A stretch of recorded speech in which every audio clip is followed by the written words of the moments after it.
watch them compete or to perform. That is who I want to win. While I'm disappointed it took this long to get this to this point, I want to thank the gentleman on the second floor for listening to the legislature's concerns, which I believe are the concerns of our constituents, in removing these statewide restrictions on the freedoms of the people of Idaho. By now, I believe almost everyone knows how to protect themselves from the virus, and we know who is the most vulnerable. Let's encourage responsible behavior, but leave the final decision on how you act up to the people of Idaho. I trust the people of Idaho. Madam President, thank you for the opportunity to explain my unanimous consent request. You have heard the unanimous consent request. Is there an objection? Hearing none, Senate Concurrent Resolution number 103 will be returned to the State Affairs Committee. Senators, please remember to, when referring to this gentleman on the second floor, to refer to him as the gentleman on the second floor. Thank you. Madam President, Senator Anthony. I ask unanimous consent the Senate advance to the 11th order of business. Without objection, the Senate will now advance to the 11th order of business, the introduction and first reading of bills. Madam President, Senator Anthony. I ask unanimous consent that all bills on first reading be read by number, author, and title only, and the journal reflect they've been read at length. You have heard the unanimous consent request. Is there an objection? Hearing none, it is so ordered. Government and Taxation Committee, an act relating to taxing district budgets, to revise provisions regarding the limitation on taxing district budget requests. In the Senate, Senate Bill 1049 by Commerce and Human Resources Committee, an act relating to banks, to revise provisions regarding meetings of a bank board of directors, to revise provisions regarding the membership and meetings of a bank board of directors and to make technical corrections, to remove provisions regarding the real estate holdings of a bank, to revise provisions regarding fees on certain banks. In the Senate, Senate Bill 1050 by Commerce and Human Resources Committee, an act relating to insurance, to define terms and to provide requirements for health benefit plans and student health benefit plans covering contraception. In the Senate, Senate Bill 1051 by Commerce and Human Resources Committee, an act relating to the personnel system, to provide that certain information be included in the annual report submitted to the governor and the legislature by the administrator of the Division of Human Resources. In the Senate, Senate Bill 1052 by Education Committee, an act relating to education, to provide flexible school schedules for certain elementary school students. In the Senate, Senate Bill 1053 by State Affairs Committee, an act relating to codifiers corrections, to make technical corrections. In the Senate, Senate Bill 1054 by State Affairs Committee, an act relating to martial law, to revise provisions regarding the authority of the governor during a state of extreme peril, to provide that the governor may not alter, adjust, or suspend any provision of the Idaho Code in certain instances, to provide that nothing shall prohibit the governor from deploying the National Guard, and to provide severability.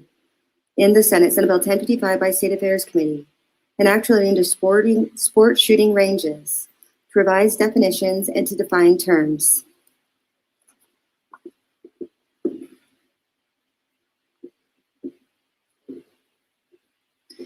Senate Bills 1048, 1049, 1050, 1051, 1052, 1053, 1054, and 1055 will be referred to the Judiciary and Rules Committee for printing.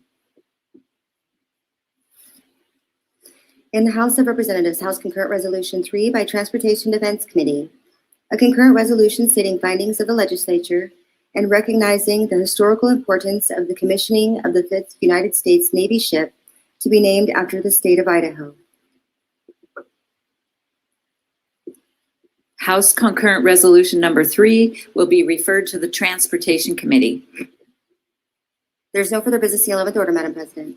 The Senate will now advance to the 12th order of business, the second reading of bills. Madam President, Senator Anthony. I ask unanimous consent that all bills on second reading be read by number and author only, and the journal show they've been read at length. You have heard the unanimous consent request. Is there an objection? Hearing none, it is so ordered. In the Senate, Senate Bill 1036 by Judiciary and Rules Committee. In the Senate, Senate Bill 1037 by Judiciary and Rules Committee. In the Senate, Senate Bill 1016 by Health and Welfare Committee. In the Senate, Senate Bill 1038 by Health and Welfare Committee. Senate Bills 1036, 1037, 1016, and 1038 will be referred to the 13th order of business, the third reading of bills. There is no further business in the 12th order, Madam President. The Senate will now advance to the 13th order of business, the third reading of bills. The Senate now has before it for final consideration Senate Bill number 1027. The Secretary will read the bill. In the Senate, Senate Bill 1027 by Judiciary and Rules Committee, an act relating to the Idaho Wrongful Conviction Act. Provide for a claim of compensation for a wrongful conviction. Provide certain procedures and criteria for a claim. Madam President, Senator Ricks. I ask unanimous consent that further reading of Senate Bill 1027 be dispensed with, and the journal show that it has been read the third time at length, section by section, and placed before the Senate for final consideration. You've heard the unanimous consent request. Is there an objection? Hearing none, it is so ordered, and Senator Ricks is recognized to open debate. Thank you, Madam President. Senators, I've been looking forward to this day for a long time, all summer long. As you know, I was a member of the body across the rotunda last year. I did bring this bill forth, and it passed with pretty much unanimous support on both bodies. And the gentleman on the second floor did veto this. We are bringing this back, and I am very pleased to have the privilege of presenting it here in the Senate this time around. And it gives me great pleasure and honor to do that. I was grateful to Senator Lent, who presented it in this body last year, and thank him for his input. As you know, it's wrong to put somebody in prison who is truly innocent. And in cases where we have a few of those that have been in prison for several years against their will, some of them have spent, up to 19 and 20 years in prison that we've been working with on this project. And I can recall back at the time, one of the gentlemen, Mr. Tapp, was put in prison when he was around 19, 20 years old. Well, he spent time, nearly 20 years in prison, and I remember back when I was that age, during my 20s, I got married. I had a lot of our children during that time, education, careers, all those things were taken away. In this case, from Mr. Tapp, we have identified, and Mr. Fain, Charles Fain, has also testified in our committees before. He's in a similar situation. But the basis of this bill, as you know, is to provide some compensation for those who are wrongfully convicted and put in jail, in prison, against their will. And we as a state and a society need to look at that and provide restitution and to help what we can. We're good at giving out money. It's hard to go back and give those years back to somebody, but we can do what we do as a government and provide some compensation to help out. Now, last year, as most of you know, the bill was vetoed by the gentleman on the second floor, claiming he was uncomfortable with a few of the provisions within our bill, and most pointed was we had some provision in there to provide a little bit of medical insurance for up to 8 years and some college tuition credits for 120 credits. The gentleman on the second floor, his office felt that that was an unfunded mandate and didn't like that, and some other things that were minor, but we did reach out to that office. We worked to try to come together on the few minor things that were opposed, and we have come to that with this particular bill that we have now. The main differences are that we took out the medical insurance provision and the tuition waivers, and we've added an additional compensation. Last year's bill was $60,000. This is $62,000 per year for every year a person was forced to be in jail wrongfully. We also provided a one lump sum payment versus in the prior bill to pay it out over a period of time. This is just an easier way for the state to pay it and be done. We also have an emergency provision in the bill that once it is effective and signed into law, that it becomes effective immediately. So we felt that that was important to do.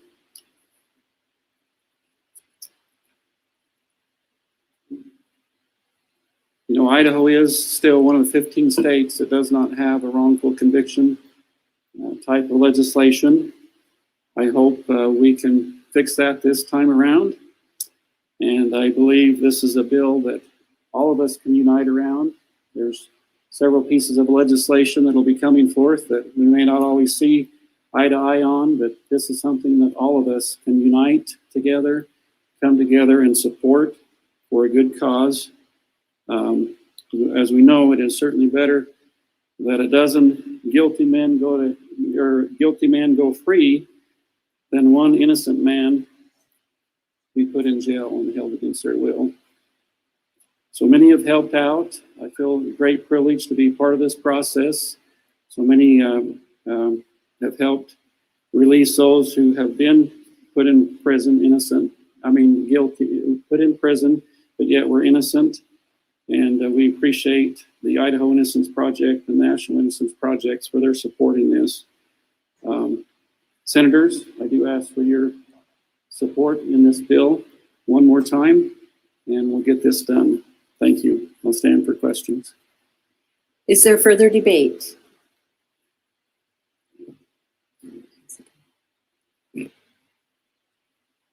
Hearing none, Senator Ricks is recognized to close debate. Thank you, Madam President. Debate is closed. Debate being closed, Senator Lodge is recognized as being present. Debate being closed, the question is, shall Senate Bill number 1027 pass the Senate? The Secretary will call the roll. Eigenbrod, Anthem, Bayer, Burgoyne, Burtonshaw, Cook, Crabtree, Den Hartog, Grow, Guthrie, Harris, Hyder, Johnson, Lakey, Lee, Lent, Lodge, Martin, Nelson, Nye, Patrick, Robbie, Rice, Ricks, Riggs, Souza, Stennett, Thane, Fick, Ward King, Winder, Wintro, Woodward, Zito,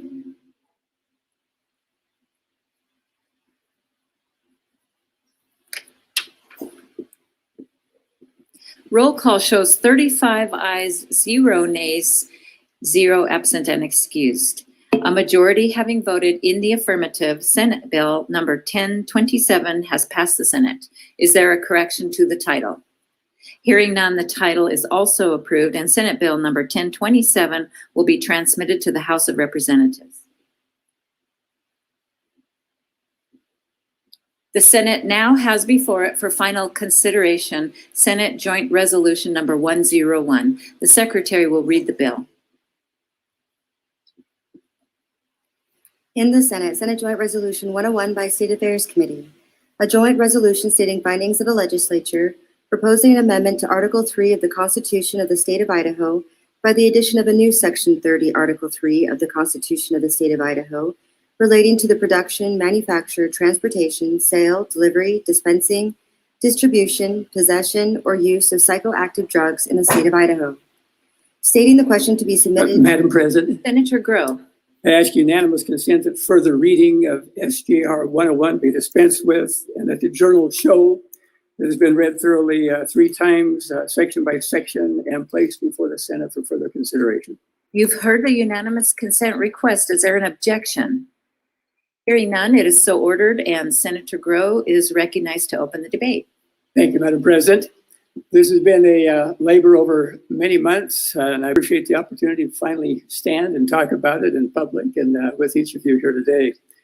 This bill has been worked over, beaten up, drafted, redrafted multiple times. A dozen attorneys have looked at it, in-state, out-of-state, and have actually agreed on it. Now, that's a miracle, just to get 12 attorneys to agree on something. And so we've also had the medical community working with us. We've had the hospitals, the doctors, the law enforcement, the prosecutors, you name it. They've weighed in on this, the pharmacy people. And so this is not something that was done in a corner. This is something that has been thoroughly vetted, and much effort and time has been spent on this. So I'm pleased to speak about it this morning, and I say good morning to each of you, Madam President, to the senators. Why a constitutional amendment? That's the question I keep hearing, and I'm sure many of you have heard the same thing. Idaho needs a constitutional amendment. Prohibiting all of these things, the production, manufacture, you heard it read here shortly, or use of certain psychoactive drugs. Why? Senators, we have a duty to protect our children, our families, our communities from the scourge of drugs and the drug culture, which we have seen go clear across this nation. The ultimate goal of special interest groups, for-profit companies, and those threatening anyone backing our effort is simple. All roads lead to the decriminalization of drugs. We've seen that in our neighboring state of Oregon. No society or person's life is improved by using illegal drugs. Reasons for the bill. In April 2017, 31-year-old Andrew Zorn took his own life after saying that he had been addicted to marijuana. And this bill is about more than marijuana. His suicide note read, quote, "My soul is already dead. Marijuana killed my soul and ruined my brain." His mother, in the email she sent me, said, drug legalization, the state where he and she live, led to his death. And she said in conclusion, don't let legalization happen in Idaho. The reasons we need to protect people like Andrew are overwhelming. First, our state constitution demands it. It says, quote, "The first concern of all good government is the virtue and sobriety of the people and the purity of the home." It goes on to say, the legislature, I repeat, the legislature should further all wise efforts for the promotion of temperance and morality. Second, our citizens demand it. In conversation, phone calls, emails, Idahoans do not want the insignificant tax dollars gained from the sale of psychoactive drugs when Idahoans can instead preserve Idaho's culture by continuing to promote the health and safety of our children, families, and communities. This amendment will allow Idahoans to choose for themselves whether they want to live in a drug-free state, free from drug culture or not. Should we not let the citizens of Idaho decide? Third, our Idaho way of life demands it. In every case when drugs are legalized, a huge, well, if you just legalize the cartels go away, it won't be a problem. Just the opposite happens in every state. Do we need pot factories in homes? Do we need violent foreign cartels in Idaho? Do we need organized crime elements? Do we need deforestation? Do we want fungicides, algicides, rodenticides, and pesticides in our streams? Do we want a contaminated food chain among Idaho's wildlife? The answer to these questions is an obvious and emphatic no. That's what happens when legalization and the culture comes in and moves into a state. Fourth, evidence from other states demanded. Neighboring states have legalized psychoactive drugs, have decriminalized drugs like heroin, cocaine, meth, and LSD, etc., to the detriment of their citizens, families, communities, businesses, medical community, and police departments. I would encourage you to watch Drug Free Idaho's excellent documentary, Chronic State, and another one, Seattle is Dying. And you can see the evidence for yourself as to what has happened in those locations. Fifth, the impact on the home demands it. Births of drug-addicted babies climb, drug use among the youth skyrockets, school dropouts increase, spousal abuse increases, homelessness surges. Sixth, the impact on the health system demands it. When illicit drugs are legalized, drug addiction, drug overdoses, suicides, depression, psychological problems, paranoid schizophrenia, use of harder drugs all increase. Traffic accidents and deaths increase, creating a major burden for our medical community. Seventh, the impact of Idaho's business community demands it. Finding drug-free workers becomes more and more difficult. Absenteeism increases, and more drug-impaired employees lead to increases in industrial accidents. Eighth, law and order demand it. Almost every one of the 7 reasons I have already cited translate into increased risks and burdens upon law enforcement. I've heard concerns expressed about the language of the bill. I'd like to address some of those. Senators, I'd like to share with you some thoughts here. Number 1, some have expressed concern that the amendment would alter the state constitution. They say that's a sacred thing. We shouldn't be altering that. While the U.S. Constitution has only been amended 26 times, the Idaho Constitution has been amended 133 times. The Idaho Constitution, in addition to establishing a government, also establishes a culture for the state, which helps explain its length. But as I have just laid out, this amendment is critical to, quote, further the virtue and sobriety of Idaho citizens, which is the first concern of all good government. That's what our Constitution was based on. This builds properly and appropriately upon that base. Number 2, some are concerned that Idaho statute is cited in the amendment, but this has occurred in 9 adopted constitutional amendments already, so it has precedence. Third, some are concerned that the amendment includes a federal agency, the Food and Drug Administration, in its language. My response is this: for nearly 100 years, the FDA has been the agency upon which the entire medical community and the nation have relied to ensure the health and medical safety of our people. The FDA requires scientific evidence of quality, safety, efficacy, proper dosages, etc., before they approve a new drug. As members of this body know, there is no comparable agency in Idaho which can do what the FDA does, and Idaho could not afford the price tag to start its own. Importantly, Idaho's legislature can actively add and subtract drugs from schedules provided by the FDA. So Idaho does not lose its state sovereignty to a federal agency. Idaho, we, the legislature, make the final decision. But the FDA is an appropriate starting point for consideration because it is scientific based. Some have raised concerns about the effects of the bill. Some fear this bill will prevent marijuana-based drugs from ever being legal in Idaho. Marijuana, the plant, contains 400 different chemical compounds.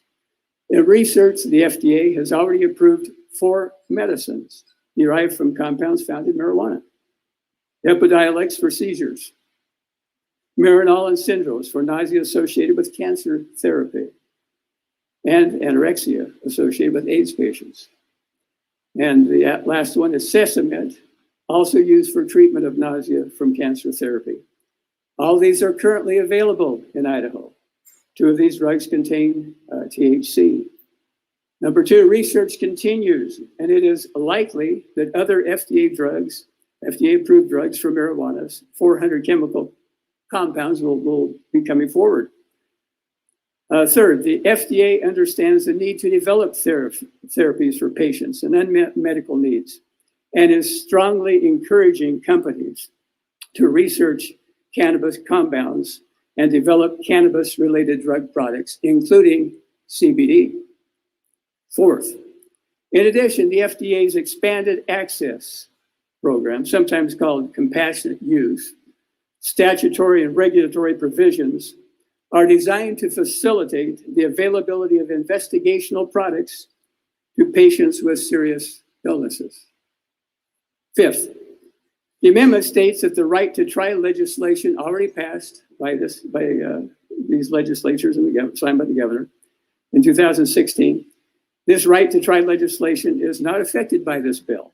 It is preserved and could be further expanded.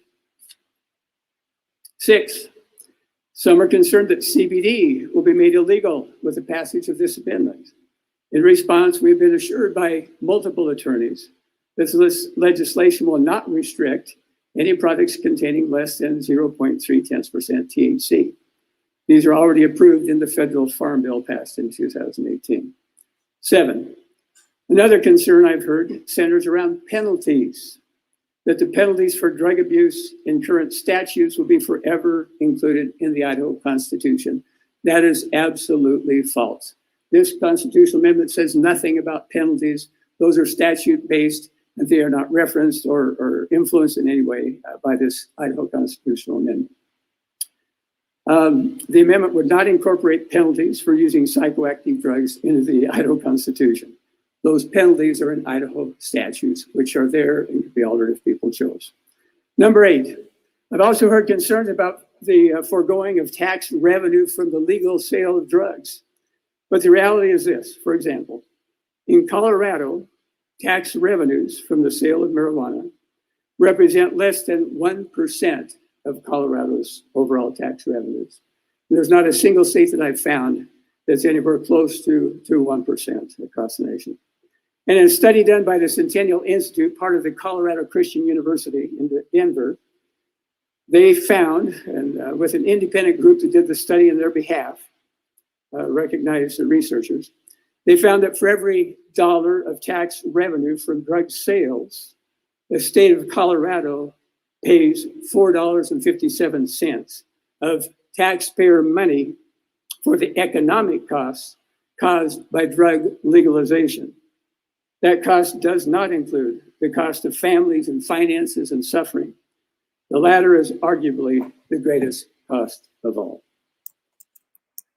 Regarding drug cartels, number 9, some think that if drugs are legalized, these cartels will go away. Actually, they flourish because they don't have, they're under the radar. They don't have to pay the tax that the legalized purveyors have to pay.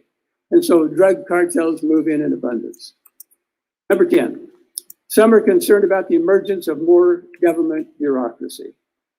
Relative to this bill, when Idahoans prefer limited government, this amendment creates no new bureaucracy. The only cost, as you've seen, is, I've been told by the Secretary of State, about $100,000 to put it on the ballot for the citizens of Idaho to have the chance to vote. There is no other economic cost from this. This amendment does not create any new bureaucracy. In fact, in neighboring states where psychoactive drugs have been approved, be it medical, recreational, whatever, millions of dollars have been spent setting up and maintaining new regulatory agencies with the increased tax burden upon their citizens. This bill does just the opposite. It prevents that from happening. Number 11, lastly, some have expressed they would rather see more invested in substance abuse treatment rather than this legalization. While we all can agree that more substance abuse treatment would be helpful, that issue is separate from and not affected by this bill. Let me just mention Idaho currently. Here's a little summary put out by the Office of Drug Policy here in the state of Idaho. And they say that over the last 10 years, the Department of Health and Welfare has paid out $194,209,100 in substance abuse treatment. As we listened in I just tell you that in our prison system, the budget for substance abuse in that prison system for this year is $4.5 million. And as you look at juvenile corrections, it's another $3 million. So as you look at neighboring states, I have this little graph, which is interesting. It shows Idaho in red. We are the last and only that doesn't have some kind of legalization.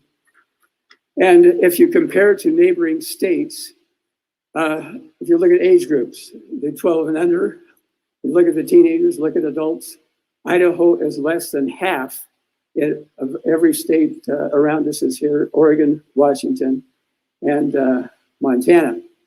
And in fact, with adult usage, it's less than a third of what Oregon is. So substance abuse treatment is something that needs to continue. And if we go from half utilization to double or triple like states around us, the cost of substance abuse treatment will also double or triple as we try to help our citizens that are being afflicted by addiction. Let me just conclude with this. I'll conclude where I began. Our current Constitution states, quote, the first concern of all good government in this state, in Idaho, is the virtue and sobriety of the people and the purity of the home. And it goes on to say the legislature, I repeat, the legislature should further all wise efforts for the promotion of temperance and morality. This is our responsibility, collectively. We see what has happened in states all around us. This is our opportunity to cast a vote to protect and preserve Idaho, to promote the health and safety of our children, families, and communities. Let's move this legislation forward to the House of Representatives and ultimately to the citizens of Idaho. Let Idahoans choose whether they want to live in a drug-free state, free from drug culture or not.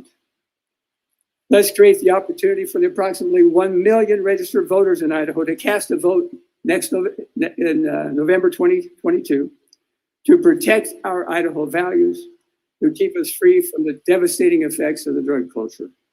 Let the voters decide. I urge you to vote yes on SJR 101. Thank you, my fellow senators.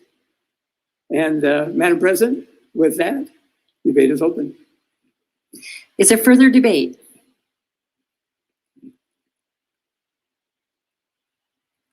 Senator Stinnett. Thank you, Madam Chair. Senators, I thoroughly appreciate the assessment from the good senator from 14. But let's be clear, this bill does not address anything but psychoactive drugs and not all of the drug culture. If you look at the bill on page 2, section 30, page 2A, lines 1 through 5, it cites what's permitted under our drug statutes. And Senate Joint Memorial 101 would forbid the state from legalizing any psychoactive drugs, including future medical breakthroughs not permitted and recognized in these drug statutes. Also, if you look at page 2, D, lines 40 through 43, it talks about the Schedule 1 and Schedule 2 drugs. The proposed amendment would effectively operate as a permanent ban on medical cannabis and under current code, even CBD oil, if the product contains any quantity of THC, which is considered a Schedule 1 drug in Idaho. The products are commonly utilized to help manage pain for cancer patients and individuals with chronic diseases and seizures. And we've all seen the children who have Dravet syndrome and other seizures hundreds of times a day who have come before us in previous bills. Dr. Dan Zuckerman, a veteran cancer oncologist at St. Luke's Medical Center here in Boise, confirmed that the passage of this constitutional amendment would reduce healthcare options for Idahoans who are enduring severe, intense pain. Many of us in the Senate have had family members and friends who have endured life-threatening illnesses which included clinical trials and experimental drugs. Some of these drugs are legal for some diseases, but not for others. Since Idahoans are bound to those drugs limited in this Idaho code, according to Dr. Zuckerman, any medical breakthroughs, science, or advancements could not be permitted for patient care and would diminish their health care options. Madam President, I'd like to read a letter that I received from Mr. Jeremy Kitzbauer. He's a U.S. Air Force retired disabled veteran, if I may. Having properly identified the source, the senator may read.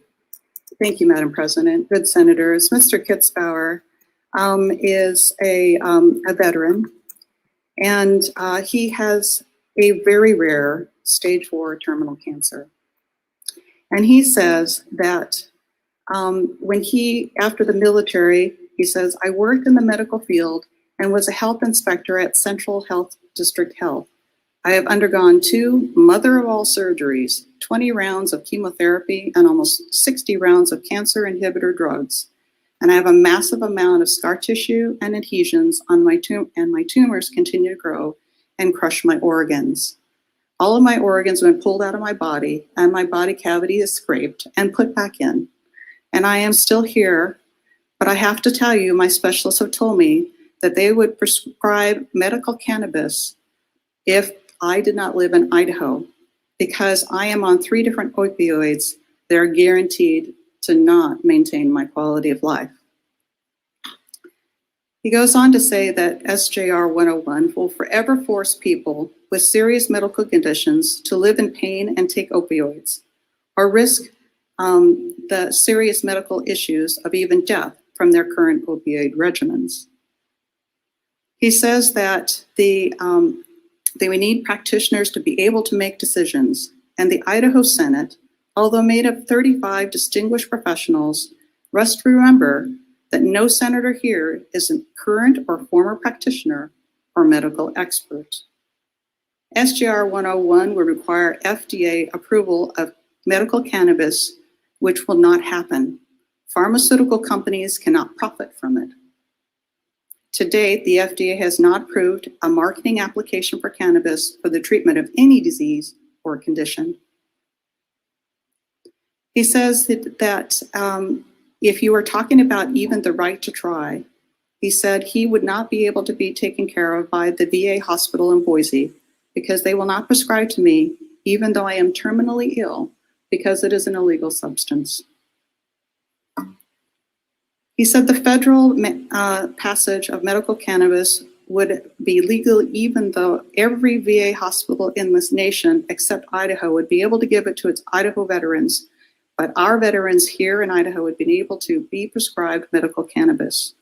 Nearly 80% of Idahoans support medical cannabis for the seriously ill.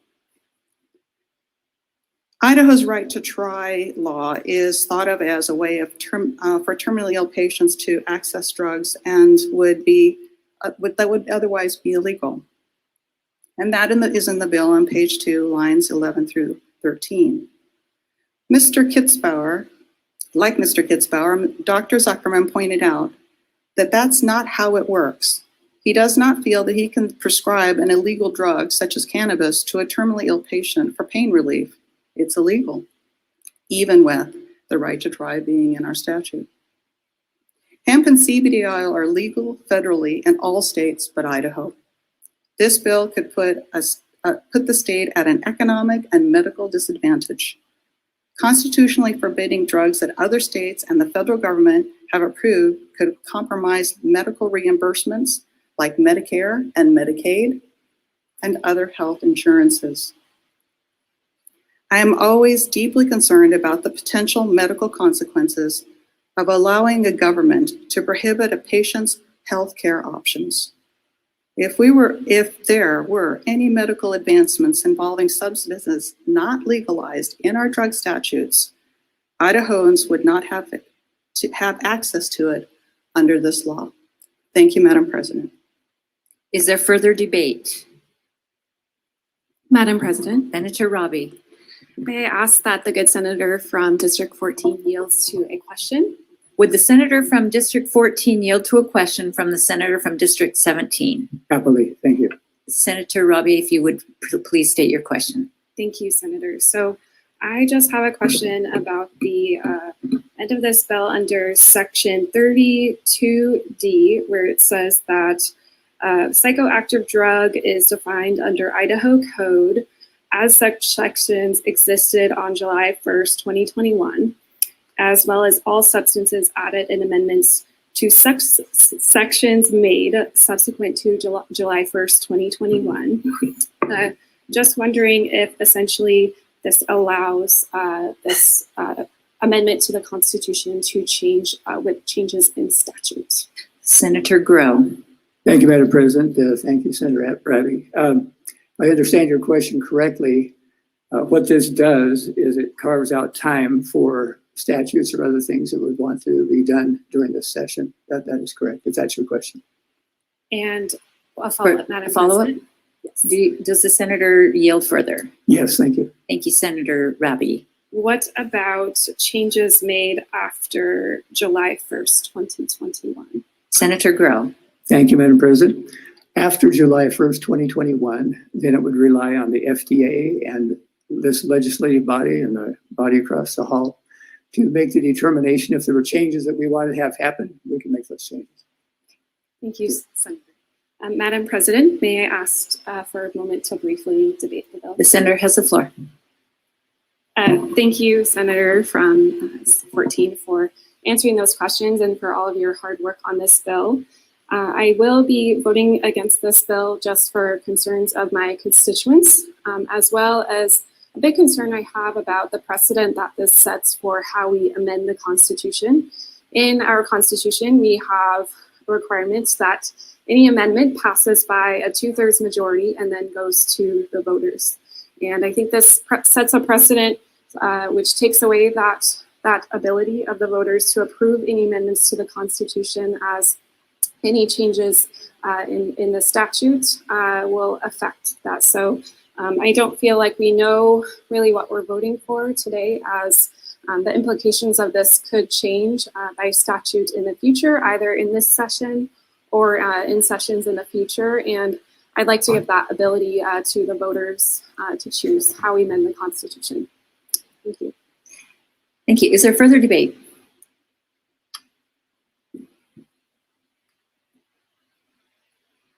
Madam President. Senator Martin. Madam President, my vote today in favor of this is simply, I believe, to just let the citizens have the opportunity to vote on this matter. 2 years ago, I had the opportunity to serve on the JFAC committee as the vice chair. And during that experience, I had the opportunity to meet and talk to a senator from Colorado by the name of Kevin Lundberg, who is the chairman of the Joint Appropriations Bill, or committee, excuse me, in the state of Colorado. And I asked him a question: what effect financially had the legalization of marijuana had in his state? At the time I asked this, they had marijuana legalized for 4 years. He indicated because of marijuana sales in Colorado, revenues are up a lot, but we have not been able to cut taxes. State government has had to increase greatly to regulate marijuana sales and to pay for the increased social costs. Again, my vote in aye today, though, is simply to allow the citizens the opportunity to vote on this. We are just, to me, just allowing them to hear their voice, and that's why I'll be voting on it. Madam President, aye. Is there further debate? Senator Hyder. Thank you, Madam President. Good senators, I would be remiss if I didn't stand today and express my support for both the good senator and the work that he's done on this bill. I would hate to go home this weekend if I voted not to support him and the bill. My family would reject me, my chief of police would reject me, my prosecutor would reject me, my city council. They would all know that I didn't support them in my role as a senator representing them. But my own personal feelings are also involved. And I think that the citizens of Idaho who have an opportunity to vote for or against this, once it's on the ballot, will make the final decision. And as a senator from Twin Falls, I certainly support this bill and the good senator and all the effort that he's gone to bring it to this point, and hope that it goes on to fruition. This is a good bill. We need to support this bill, and it will benefit the citizens of Idaho. I know there are those who complain about having to go to Oregon or Washington to buy their drugs, and that's unfortunate. They'll continue to have to do that. But in Idaho, we believe in doing what's right. So thank you, good senators. Is there further debate? Senator Sousa. Thank you, Madam President. I just wanted to make a quick comment. Last year, I brought or introduced, I don't even think it got to the floor, a medical marijuana bill. And my medical marijuana bill had to do with, we actually called it medical cannabis, I think, but it had to do with offering information to the public that the main ingredient of marijuana is THC. And that can be found in several different FDA-approved medications that are prescribed by a doctor. And in addition to that, we have CBD oil with or without THC in it, up to 0.3%, that the bill that I brought last year covers, because that means that it's hemp, that oil is made from hemp. Hemp has the limit. Naturally, it will not grow unless you crossbreed it, and no one wants to do that. It will not contain more than 0.3% THC. Most of this CBD oil you see out for sale in Idaho all over, and lots of people use it, has 0 THC in it. And they still use it because it's effective. So that was the medical marijuana or medical cannabis bill. It simply said, we're going to keep hemp legal because the federal government has legalized hemp through the Ag Bill, and we're going to allow up to 3% THC in CBD oil. And other than that, your physician or healthcare provider should be prescribing medication to you if you need it. If you're a cancer patient, if you have other kinds of serious illnesses or pain problems, THC can help. And as a young nurse, I was involved a little bit with a patient who was on a clinical trial for THC, a young boy who was 12 years old and had a terrible cancer and couldn't keep anything down because of the chemotherapy. It was a long time ago. Chemotherapy was not as sophisticated as it is now. And this was like a miracle pill for him, but it was a pill and it was THC and it worked extremely well. So we are not unfeeling toward the need for medical involvement, but the medical community has ways of using these kinds of medications in a helpful and stable way. When there's no way a doctor would say, here, I'm going to give you a prescription for marijuana, go and smoke this much per hour for the next 5 days. That's just not how you do it. The potency, the use, all of that, if you're using a medication, you need to be able to regulate it closely so you know how much the patient is going to be affected by that medication. This bill makes sense to me. Look around. Look at Portland. Look at Seattle. Look at all of these states that have openly legalized the use of these kinds of drugs, not just marijuana, but others. And I was at a conference a year ago or so before we couldn't travel anymore and talked to legislators from another state near us who had legalized marijuana. And they told me that they have this extensive system of certified growers and certified dispensaries and all of these. And you talk about bureaucracy, it's massive.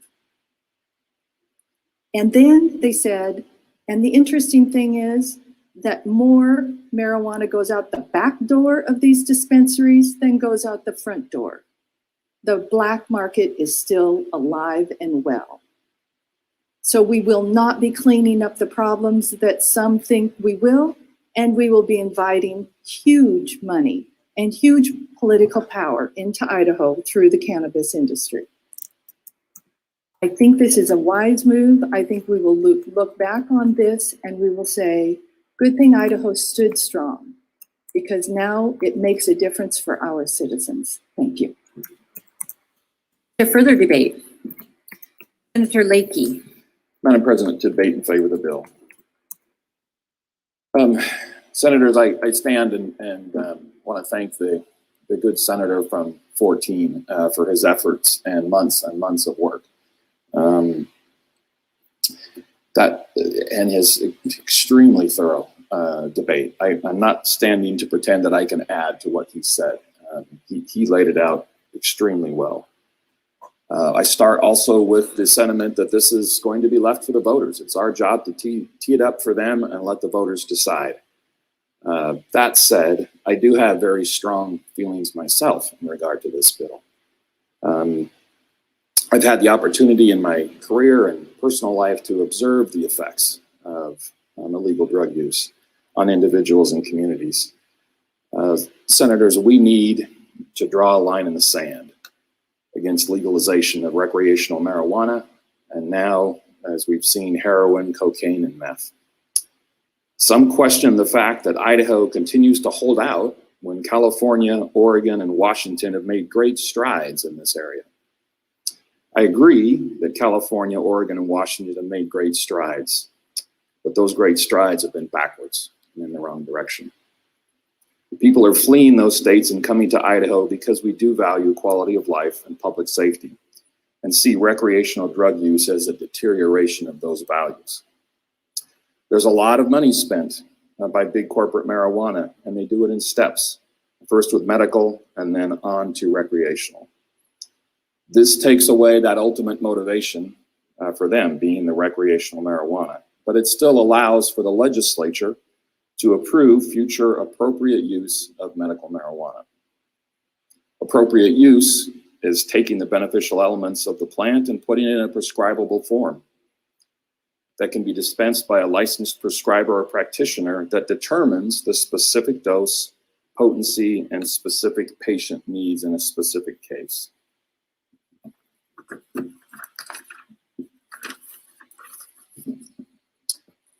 It also allows for clinical trials and the right to try, as the senator from 14 mentioned.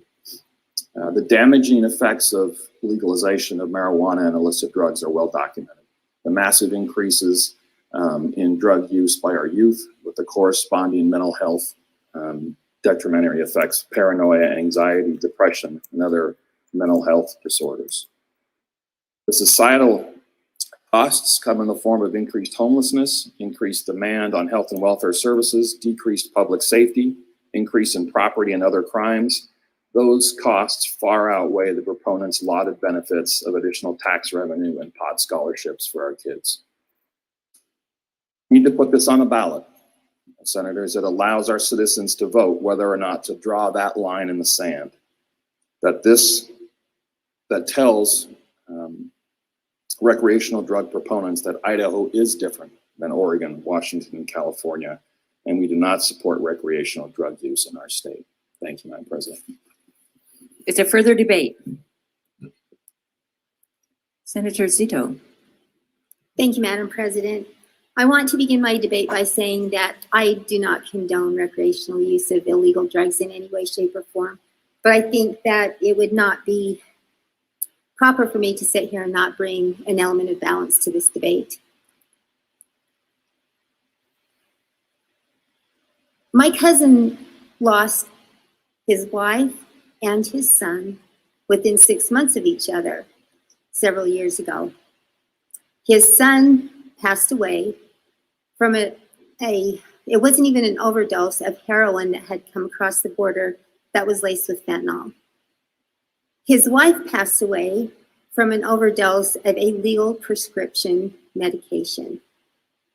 So the balance I would like to bring to this is that no matter what we do here as the legislature, no matter how we think we can legislate temperance and morality, the bottom line is it's a personal choice. I have witnessed just as much damage to family, to children, to property, to lives being destroyed from the use of alcohol, which is condoned and taxed by the state of Idaho, which businesses were allowed to continue the State Alcohol Commission even when other businesses were shut down during the pandemic. I just think that as we approach this, we need to be careful that we honor the choice of the individual, that we are careful not to combine policy with constitution. Thank you for your time. Is there further debate? Senator Ricks. Yes, thank you, Madam President. I stand in support of this legislation. I do think it's a good thing to put the vote to the citizens. I know there has been a lot of talk about the possibilities of using marijuana as medicine for those that are sick and ailing, and I'm not necessarily opposed to that. However, here's the problem. You know, the Surgeon General of the United States has designated and specifies that marijuana is not medicine. It is a drug. It's a psychoactive drug. And once a state opens the door, even for, quote, medical marijuana, as they try to designate it, it opens Pandora's box. It creates a situation you cannot go back and stop that. And it does make a difficult scenario because there are no doubt that people can benefit who are having cancer and other ailments, that it might provide an alternative to opiates or other types of pain medications. And I'm sensitive to that, but I'm also concerned about the youth and what toll it has on our youth. Once you open Pandora's box, and yes, it could help a certain population, but you're going to do, I think, far greater harm to our youth. And so I do look forward to medical advances and medicines that can do that. States that have tried to open it just for medical purposes, like Utah, try to do it where you could dispense it in blister packs and put some controls on it. Because it's still an illegal substance, according to the FDA, then they couldn't dispense it through their normal health departments in the counties. The county says there's a liability here, we're not going to do it. And so they had to turn around and pass another bill to open it up to normal dispensaries. And at that point, they've lost complete control. I know residents who are 23, 24 have medical marijuana cards in Utah. That they don't really get it because they're sick or have these ailments, because they want to get high. And that's the problem. It's not an easy scenario to deal with. Yes, there's benefits. You can look on both sides. It's not a clear-cut way, but I think providing this option to put it to the voters of our state, and hopefully they'll make the right decision to try to keep Idaho conservative, try to keep our values. I'm a fifth-generation Idahoan, and I'm proud to stand in support of this. Thank you. Is there further debate?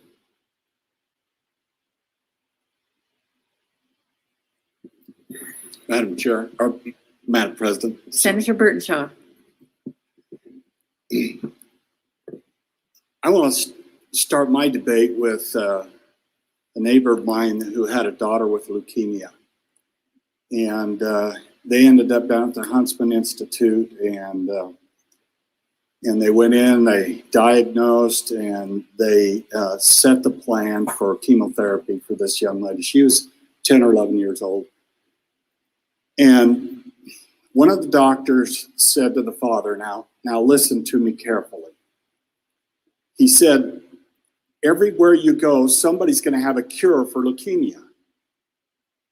And believe me, as a research institution, anytime somebody claims that they have a cure for a problem, we research it. And so don't fall into that and step out of this program to follow a diagnosis that is not scientifically proven. And to give you an example of that, I had another neighbor that had cancer. It was serious. Someone gave her the diagnosis if she ate a tremendous amount of vitamin C and shark fin soup, I think it was, that it would cure her cancer. It did nothing. Nothing. And so today I want to quote from the Office of Drug Policy, Madam President, if that's okay. Having properly identified the source, the senator may read. It says, the FDA commissioner stated, this is in 2018, the FDA will continue to support rigorous scientific research on a potential medical treatments using marijuana and its components that seek to be developed through appropriate scientific channels. That's not going to end. I thought it was interesting that Senator Grove brought up the revenues that come into these various states. In Colorado, in 2018, they collected $267 million in revenues from marijuana. Washington State collected $439 million. Additionally, for every dollar gained in tax revenues, Coloradoans spent approximately $4.50 to mitigate the effects of legalization. So what does that mean? That means that Colorado spent $1.2 billion and they gained $265 million. That means that Washington gained $439 million and spent $1.9 billion on the effects of that legalization. Now, how does that happen? I have a son that's in a trucking business, and every trucker that applies for a job has to do a drug test. And as many of you may know, that when someone uses marijuana, that stays in their system for approximately 2 weeks. So in order to get the job, they have to do a drug test, and then insurance requires that each one of those drivers is tested randomly throughout the years that he works in the trucking business. So if he's clean, he's hired. If at some future date, let's say a year later, he's tested, how does that test work? Well, the owner or the agent of the owner goes to the truck driver as he pulls in and said, it's time for you to have your random drug test. He has 30 minutes to make that happen. Not 2 weeks, not tomorrow, but 30 minutes. And if he doesn't pass that drug test, what happens? Well, he's immediately suspended. And he can attend a 4-week course on drug abuse and the effects of drugs on a person who's driving a truck. If he finishes that 4 weeks and then tests clean, he gets his job back. If he doesn't, he's terminated. Now, oftentimes, my son would go to the truck driver and say, listen, it's time to get your test. I shouldn't say often, but it happened. And he said, no, I'm not going to get a test. I'm done. And he walks away from the job. Why? Because if he tests positive twice, his ability to get in a truck another time is just about nil or nothing. So I stood with him, my son, one day. We went to pick up a truck that a trucker he tested positive. So we went to get the truck and he'd already gone through the 4 weeks and tested positive again at the end of the 4 weeks. So we went to get the truck and And he was begging him. He said, listen, I got child support payments. I really need to drive. And he said, I feel your pain, but my insurance won't allow it. And so I'm sorry. None of you want to be on the road when there's somebody that's hyped up on a psychoactive drug. In this case, the young man had been using methamphetamine. He's driving a 129,000-pound truck down the road, and the truck's not only loaded, he is as well. It's not safe. And so, what does that translate into dollars? Workman's comp, Medicaid, Medicare, and all the social programs that they have to continue to survive. And you pay for it and I pay for it. So why do we have this dynamic situation where for every dollar we get in revenue, we spend $4.50? It's not feasible. Idaho's the fastest growing state in the nation. Why? Because of our values and who we are. Legalization of medical, then recreational marijuana, and then in Oregon's case, just open up the floodgates, has had a disastrous effect on their populations, on society. And this is not some grand experience that we have to have here in Idaho. All we have to do is look over our borders in any direction and we could see the results of what has happened. Good senators, I beg you,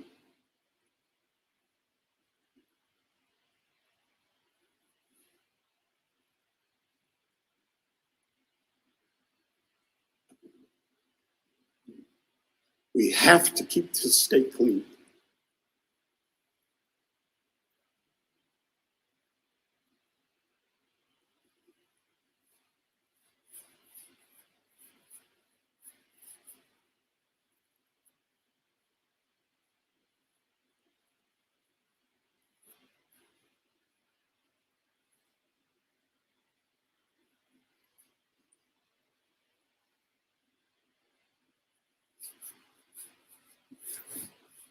Last night, as I talked to my son about the trucking business, he said, Dad, if they legalize marijuana in this state, I'll lose better than half my workforce. And I said, son,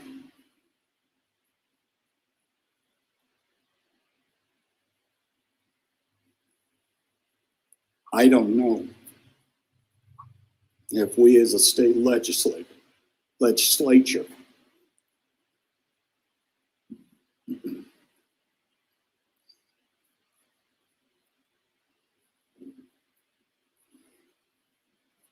have the ability to protect you and your family. That's what we want to do. We want to protect our children, our grandchildren, and our posterity into the millionth generation from this plague. I said, son, if you don't teach them at home, if you don't prepare them at home, I'm not sure we can help you. We've got to stand strong. We just have to. This is part of our assignment. This is on our shoulders. And the future of Idaho is on our shoulders. We need to step up and do the right thing. Senators, I will support this bill, and thank you for your time. Is there further debate? Senator Lee. Thank you, Madam President. Just briefly, I know we've heard a lot today. I just want to stand and add my support to this. And as I was listening to some of the debate, I was thinking about all of the things that the names that we are called in this body. And perhaps this last week, we've been called a number of different names from constituents across the state. And as I think about those names that we are called, I think about senator, and I think about politician, and I think about public policy maker. And in this case, I think that we are public policy proposers. We are proposing a policy to the citizens of the state of Idaho that they can either support or not support, and both have consequences. I live right across the border from, my district is right across the border from Ontario, Oregon. I can tell you we have seen significant change as a neighboring state has changed their policies. And as we look at the kinds of policies that we support in our state, we look at income tax policy and we look at criminal policies, and we signal to other states what we value in Idaho. And we know that folks are moving from California to Idaho because they want our quality of life. We also know that they are moving here because we have advantageous estate tax policies. And you look at other states where people are moving from New Jersey to Florida for many of those same reasons. And we set the policy in this state. And as I look at this opportunity, I know there are individuals who are moving from my community across the river to another community because that community has decriminalized the possession of methamphetamine, cocaine, and heroin. We are not just talking about marijuana, and I will loudly tell you that in my community, folks have access to marijuana. As the good senator from 24 mentioned, individuals are finding access to what they want. This is a policy that we are saying, do not want this drug culture to be a welcome mat for the state of Idaho. And that is what my vote will be, in supporting the opportunity for us to propose a policy and to offer this to the citizens of Idaho, should they agree. Thank you, Madam President. Is there further debate? If you could silence your cell phones, please.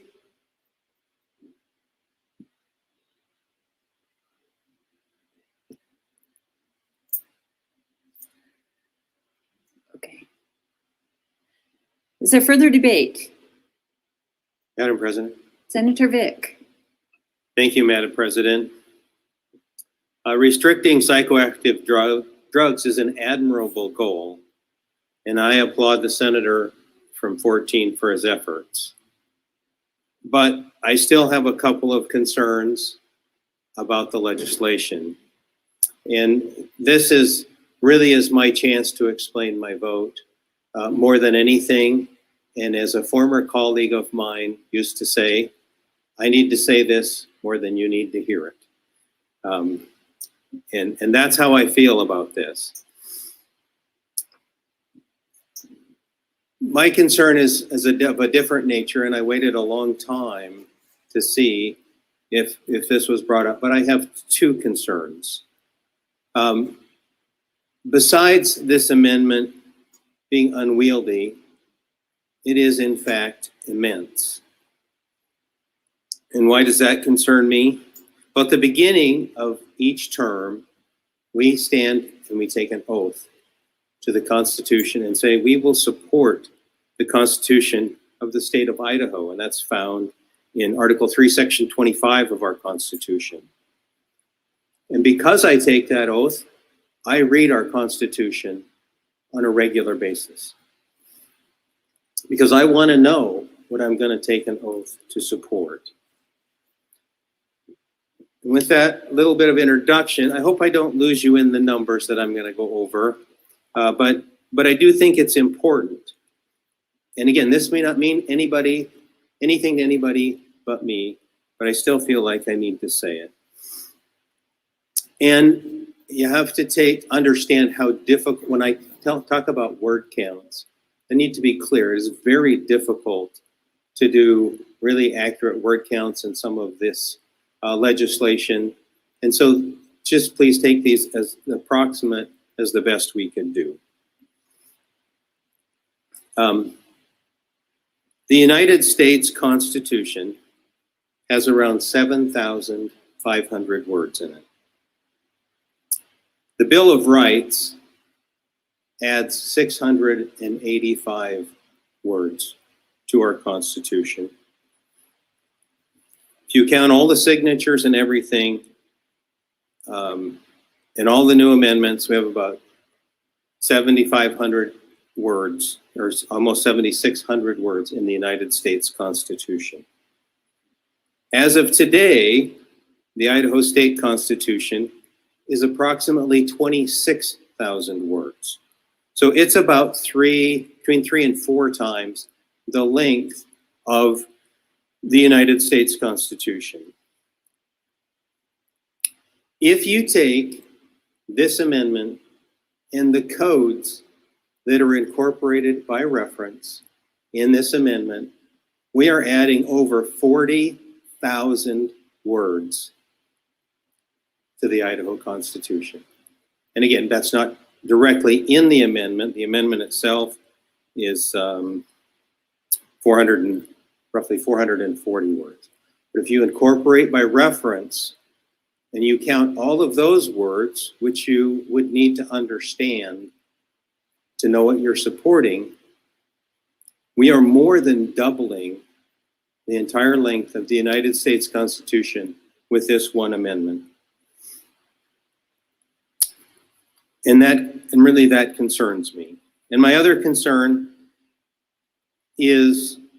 comes from Article 3, Section 17.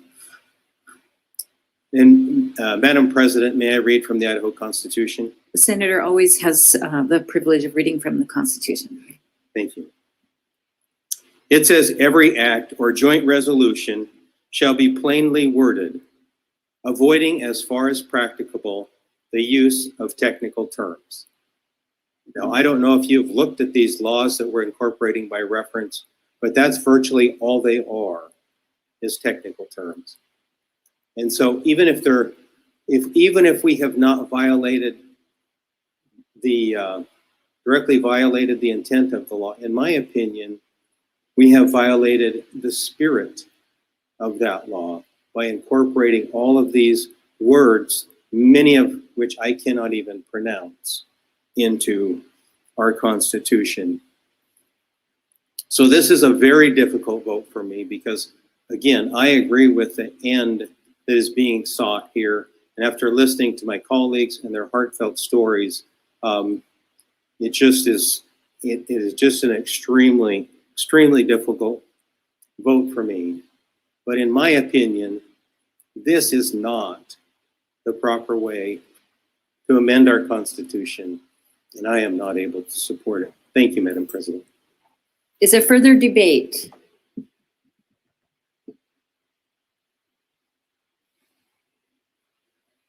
Hearing none, Senator Grow is recognized to close the debate. Thank you, Madam President, and thank you to each of you. I can't remember all the numbers of the districts you represent. I just appreciate all of the comments that took place here. I failed to mention as we began, you have a bunch of stuff sitting on your desk that was handed out to you. And I failed to address that, if I may, Madam President. I don't know what's with these guys, they never stand up. But, part of the process of working with so many folks during this time period of coming up with this legislation is working with a number of state associations, law enforcement, et cetera, who have weighed in on this. So again, as I said, this legislation was not created in a corner. And getting all these folks to agree is a mammoth effort. So let me just mention briefly what was handed out to you on your desk. So the one on top, the single sheet, is the Idaho Building Contractors Association. That came in late after we'd already put together the packet. So those are the folks that are building our houses. And they're having challenges finding drug-free workers. Then to the stapled group, you have the Idaho Association of Counties supporting this. We got 44 counties in Idaho. This body of 35 senators represents the folks in these counties. We have the Idaho Medical Association. They have 19. And again, you need to understand that when it says they support this isn't a single person. These are boards of directors of these entities. So in the Idaho Medical Association, there are 17. Got to get it right, 19 different physicians who weighed in on this matter, having the legislation, studying legislation, and then came out with this position statement in support. And that's your Idaho Medical Association.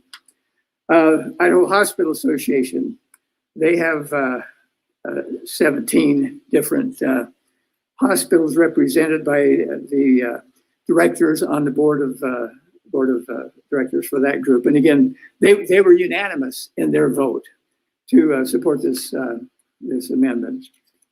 Then we have a combined statement, and it's unusual for you to see these four entities, agencies, all combined on a statement. It's Fraternal Order of Police, the Idaho Chiefs of Police Association, the Prosecuting Attorneys Association of Idaho, and the Idaho Sheriff's Association. These are statewide entities who are supporting and asking for your support and vote on this particular legislation.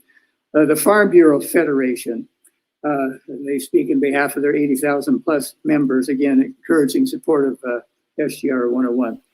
Idaho Associated General Contractors, those are the folks that build your roads and build the commercial buildings. And they have concerns, and they came out strongly in favor of this because, again, trying to get drug-free workers. And if we allow the legalization of these drugs, it will just make it even more and more difficult for these folks. And we've got the Community Coalitions of Idaho. I'll be quick, go through these others. The Meridian Group Against Drug Coalition. And then here's an interesting group, the 3-to-1 Retired Law Enforcement Officers of Idaho. We have hundreds, literally, of law enforcement folks that have retired and moved from adjoining states and come into Idaho because of what we have. I had one of them tell me personally, he said, Idaho is the last foxhole. There's nowhere else to go. We are literally the last one. So I just call that to your attention. Thank you for looking at that. And then let me just make a quick response to some of the comments that have been made. I'm holding here the Idaho Code. And if you look at we debated this issue, what to reference in statute, what to include. The Idaho Code Controlled Substances, Schedules 1 and 2, comprise 10 pages of fine lettering. So when you talk about the number of words, et cetera, that are added, we felt it was not in the best interest of all of us to list all of these drugs in the Idaho Constitution. So by reference, we have cited the statute where they're included, and I've been assured by those in Legislative Service Office it is not an issue in maintaining those 10 pages worth of drugs on a separate sheet without having to include those in the Idaho Constitution. So that's where a ton of your words are coming from. I don't know about you, but one of my favorite movies, I guess it's a movie, is Gettysburg that Ted Turner put together years ago. I've been a Civil War buff throughout my life, fascinated with Lincoln and the Civil War, et cetera. And in that movie, Gettysburg, at one of the key parts that always inspires me is the Battle of Little Round Top. And you might, if you've seen it, you remember. And here's Colonel Chamberlain, who was a professor, but now he's a colonel, and with the folks from his state, 20th Maine, and they are placed by a superior officer at the end of the line. So this Gettysburg line of the Union forces is along like a fishhook, clear back, miles long, to maintain their perimeter. And this officer tells Colonel Chamberlain, he says, you can look to the right and you'll see the Pennsylvania group, but you look to the left and you see no one there. You are the end of the line. If you fold, then the rebels will come over and flank the entire Union Army will be lost. And so Colonel Chamberlain debated as he molded in his mind, what does that mean? He was told to hold to the last. The last what? The last man, the last piece of ammunition? Hold, what does that mean? But he was determined that he could not retreat. So the Reds came 3 different times. And it came to the point where now the Union, his 20th Maine Regiment, they're out of ammunition. They've got nothing. And the rebels are there ready to charge again. And so he thinks, what are we going to do? So he gathers together his leaders with him. And he says, we're out of ammunition. They've taken it from the wounded, the dead, everybody. There's no ammunition left. There's nothing for us to do. And we cannot let the rebel army overcome this or the whole Union army will be lost. And so he says this. He says, there's nothing else we can do but charge. He said, we're gonna have the advantage. We're gonna be charging down the hill. And the Rebs don't know we're out of ammunition. And then he says, fix bayonets. And they look at him, and with that wonderment, then he says, fix bayonets. He calls that out. His other leaders call it out down the line. And then he calls out charge. And they charge down the hill, and without any ammunition, they take all the Rebs prisoners, etc. Now, why do I share that little story? I commented earlier, Idaho is the last state, period, that has not legalized these psychoactive drugs, period. We're the end of the line. We need to hold fast. And I could say, as a comparison, if you want, to fix the bayonet is for us to put our vote out there and let's move this thing forward to the other chamber so that Idahoans can have the opportunity to choose if they want to maintain the state the way it's been, which is drawing all these people into this state, or if they want to succumb like every other state in the nation has done, succumb to the pressures of money from the outside, of these special interests, out-of-state groups that know that they can make tens of millions of dollars from our Idaho citizens if we allow this to be legalized. So I encourage your vote in favor of SJR 101 for the sake of your kids, my kids, our grandkids, and everyone that values Idaho values and wants to keep Idaho the great state that it is. With that, I urge your support and a positive vote for this. And with that, Madam President, debate is closed. Thank you. Debate being closed, the question is, shall Senate Joint Resolution number 101 pass the Senate? The Secretary, this does require a two-thirds majority vote. The Secretary will call the roll. Hagenbrod, Anthony, Baer. Madam President. For what purpose does the Senator rise? Madam President, to explain my vote. Senator has 60 seconds to Thank you, explain. Madam President. I am not in support of legalizing recreational marijuana. I do support medical cannabis, CBD products, and hemp as an agriculture crop. I know a Vietnam vet who almost died from years and years of opioids, but is now free of them with CBD. This can be an aid to end our opioid crisis. We have all seen the defeat of hemp bills over the past couple of years when discussion has thrown hemp and marijuana into the same pot. I believe this could happen again. I reject referring to a federal agency in our Constitution whose rules and regulations are never constant. They change with administrations. Many of the bills we work on each session amend our statutes. It won't be long before this bill in our Constitution will no longer refer to statute the same as it's proposed to do today. Science is ever evolving, and we could easily be given further information. Senator Bayer, how do you vote? Thank you, Madam President. This senator votes no. Senator Bayer votes nay. Burgoyne, Burtonshaw, Cook. For what purpose does the Senator rise?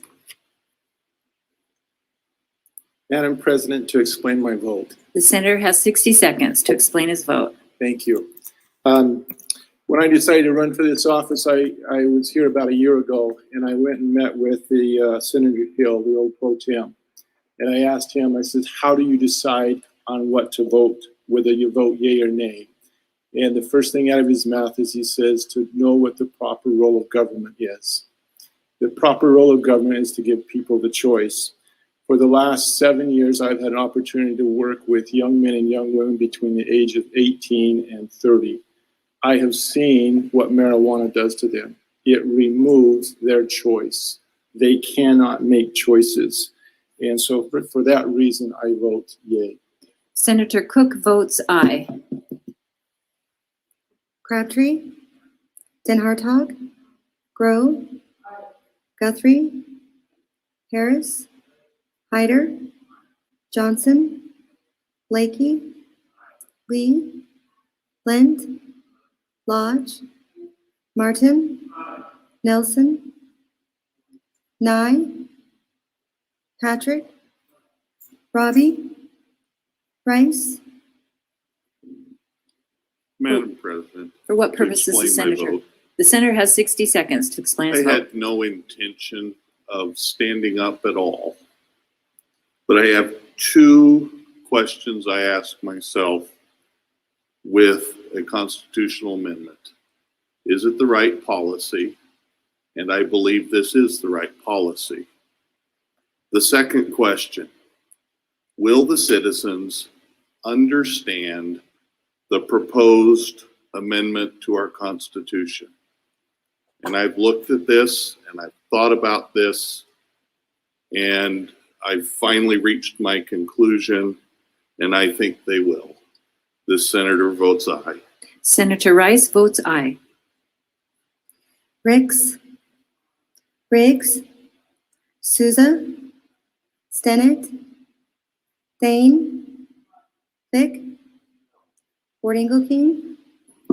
Madam President, 60 seconds. to Senator explain has my 60 vote. seconds. Thank you. Having lost 3 close family members in less than 4 years, I know what writhing in pain looks like.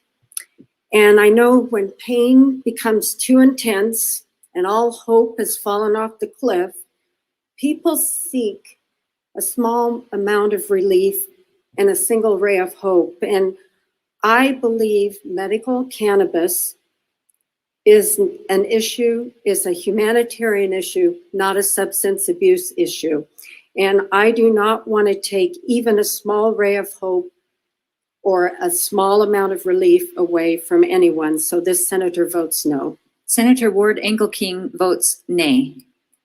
Winder, Winthrop, Senator Windrow. Madam President, to explain my vote. Senator has 60 seconds. Thank you, Madam President.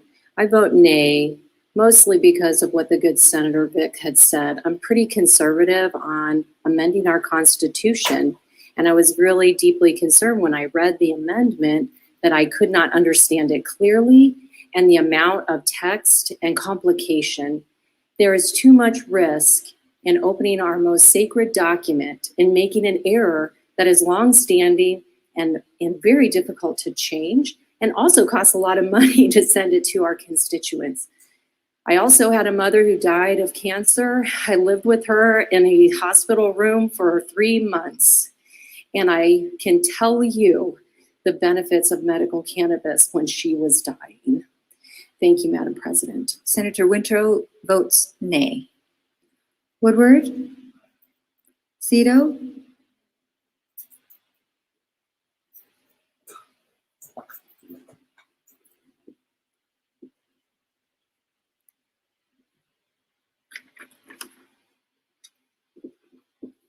Roll call shows 24 ayes, 11 nays. More than 2/3 majority having voted in the affirmative, Senate Joint Resolution number 101 has passed the Senate. Is there a correction to the title? Hearing none, the title is also approved, and Senate Joint Resolution 101 will be transmitted to the House of Representatives. Madam President, Senator Anthem. I ask unanimous consent the Senate advance the 15th order of business. Without objection, the Senate will now advance to the 15th order of business, miscellaneous business. Senate privilege, Madam President. Senator has the floor. Thank you, Madam President. Senators, in the tradition of this body, it's been a good debate. We appreciate the civility and the professionalism that we see on the floor and will continue on the floor in this Senate. I do want to make one announcement, Madam President, and that is that Senator Jim Woodward is a birthday boy today. So please join me in congratulating him.